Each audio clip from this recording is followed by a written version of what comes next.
Welcome to our Decodon Academy webinar, Redox Proteomics, Stress Response and Cellular Signaling. My name is Jan Heise.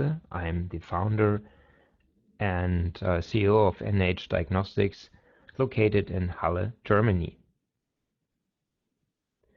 We all learned at school that redox reactions are a carefully enzyme-mediated process where the oxidation is a loss of electrons and the reduction is a gain of electrons. But we do have compartments in the cell where a lot of energy is being transferred, like the respiratory chain in the mitochondria or the photosynthetic apparatus in the plant chloroplast. And here we have byproducts of the oxygen metabolism, which creates, for instance, very reactive hydroxy radicals, and these are extremely toxic. So the good news is that the doses makes the poison, and if we have a stage where the production is balanced by a dischargement of reactive species, oxygen species, for instance, we have so-called homeostasis. So we can take this, we can take advantage of this, and so the ROS can work as a tool for rapidly modification of proteins, for instance. So this is a tool to alter the activity of proteins. One example is given the activity of a transcription factor, HSF1, which becomes inactive by reduction. On the other hand, if we have an excess of RS and RNS, we have really the oxidative stress, which may lead to disruptions of proteins, for instance, like we do have in the Alzheimer's disease. So what are the targets of oxidation? So on one hand, we have the carbohydrates, and the ROS and RNS may lead to a depolymerization of the polysaccharides. For instance, the plant cell wall consists out of sugars. We have targets the unsaturated lipids, and here the danger is that by RS attack we have a formation of lipid radicals leading to lipid destructions, like the destruction of membranes, for instance. We have as targets the nucleic acids, and up to now more than 20 different forms of oxidation is being known. And RNA is more affected than DNA since it is single-stranded and more widely spread in the cell. But most of all, we have as oxidation targets the proteins due to their high abundancy. So more than 65% of all oxidation targets are proteins. And in the proteins, we have 4 amino acids, which are the targets for the oxidation. So on one hand, we have the aromatic amino acids, the tyrosine and the tryptophan, but more effective are the sulfur-containing amino acids, the methionine and the cysteine, and most of all effective is the cysteine, or the thiol group of the cysteine. So this is the primary target of all oxidation processes.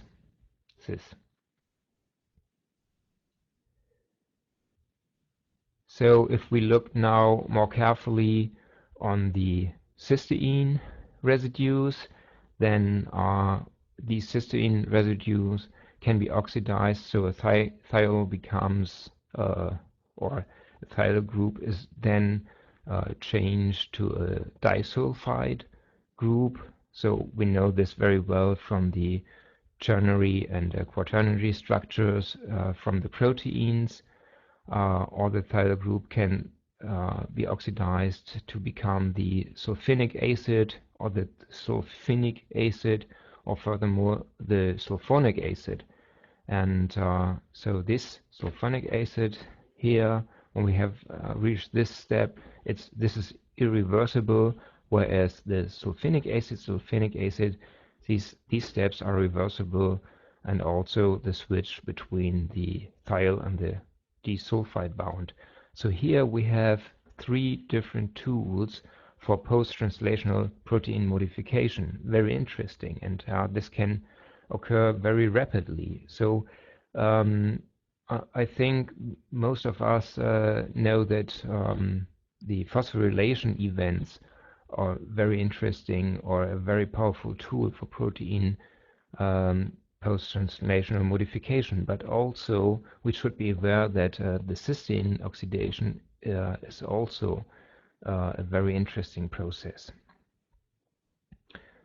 So two examples where the cysteine oxidation status is responsible for a different protein activity. One example is HSF1, which occurs in mammalian cells and also in yeast cells. So this heat-shock factor is in the reduced status, completely inactive, and by oxidation of this protein it forms to a trimer and then relocates to the nucleus, and there works as a transcription factor. NPR1 is a protein which occurs in plant cells and is deeply involved in the defense of pathogens, and here it's the other way around. So NPR1 is inactive when it is completely oxidized and becomes active by fully reduction. So now the question is, how can we measure the cysteine oxidation status? So the first idea would be, let's go for mass spectrometry.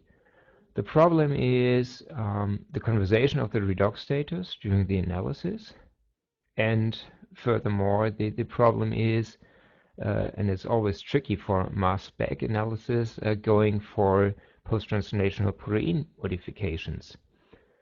So this is clearly the power of 2D gel analysis, or its strength, that we can analyze post-translational protein modifications very well. The problem with the oxidation status of cysteines is that no shift in the pI occurs, like we do have under phosphorylation events, and there is no mass shift as well. So how can we really measure the oxidation status? The solution is we go for a selective labeling using powerful fluorescent dyes, and the selective labeling is due to the differences in the chemical reactivity of sulfur within the different oxidation states. So yeah, let's go for it. Here in this figure we do have two different cells, and sample A or cell A differs from sample B clearly in its redox potential. So sample A is almost fully reduced, whereas sample B is almost fully oxidized. So we attach fluorescent dyes to the reduced cysteines, and then we run 2D gel, and it looks like this. So what we see is a very poor spot matching between those different samples. If we look on a multiplex fluorescence view, we can see that there's such a bad spot matching, we can't tell which spot from this sample here, looking green, correspond to the red spots from this sample here. Yeah, no way. And the reason behind this is that if we simply attach the dyes to these reduced cysteines, for instance in sample A we have an additional mass of 5 times 600 Dalton, so equals 3 kilodalton, whereas in this sample we attach only one dye per protein, so we have here an additional mass of 600 Dalton, and here 3 kilodalton and 600 Dalton, so this will lead to a mismatching of the proteins in the 2D gel. So the solution to this problem was the invention of the SYNC technology. SYNC stands for cysteine interacting compound, and again we have the protein from sample A and the protein from sample B. This was the conventional way, leading to this unequal protein migration, and here we attach these SYNC component leading to absolutely equality in the protein migration in the 2D gel. Again, how would this look like? We have the cell A and the cell B and the extracted proteins from these two cells. We have to extract 5 microgram of protein from every sample, not maybe from every cell, but from every sample. And so the first step is that we label these two proteins again with the different dyes. Then we remove the excess of dyes, so the dyes which have not been bound to the thiols. In the next step, we reduce the formerly oxidized cysteines with TCEP. Then we attach the SYNC component, and then we can run the 2D gels. So as you can see here, it looks really good. And if we have the multiplex fluorescence overlay, we can see perfect spot matching, and then we can look for the differences of the two samples. Yeah, so the yellow spots are all those which have not been altered in between these two samples, perfect spot matching, and these are the interesting spots which occur only in sample B, and the greenish one which occur only in sample A. Yeah, that was what we called the direct labeling. We have also the way of the indirect labeling. So with the indirect labeling, we first attach the SYNC component to the reduced proteins, and then we reduce these oxidized sulfurs and attach the dyes to them. So this figure here gives you an idea. We have protein from sample A and protein from sample B, and up to now we have only 2 different fluorescent dyes, the S dye 200 and 300, so we recommend to compare always one sample with an internal standard on one gel. So one gel is protein from sample A with an internal standard, going for the direct labeling. Gel number 2 is protein derived from sample B with an internal standard with the direct labeling, and protein number 3 and 4 may be the non-direct labeling approach. So in total we have either, if we go only for the direct labeling, for instance 2 gel per analysis, or if we take the whole thing here, the direct and the non-direct labeling, we are talking about comparing 4 gels. So the internal standard contains a mixture out of these 2 samples here. this is how our kit looks like. So the kit contains the different dyes, the solvent, low retention tips and tubes, the zinc component, the solvent chromatography columns to remove the excess of either zinc component or the dyes, the labeling buffer, stop solution, and the TCEP. So important to know, bottom line is that the kit comes in 2 packages. One has to be stored at -20 degrees in the freezer, whereas the other one has to be stored in the fridge. So it's clearly indicated, but please be aware of that. And yeah, we would like to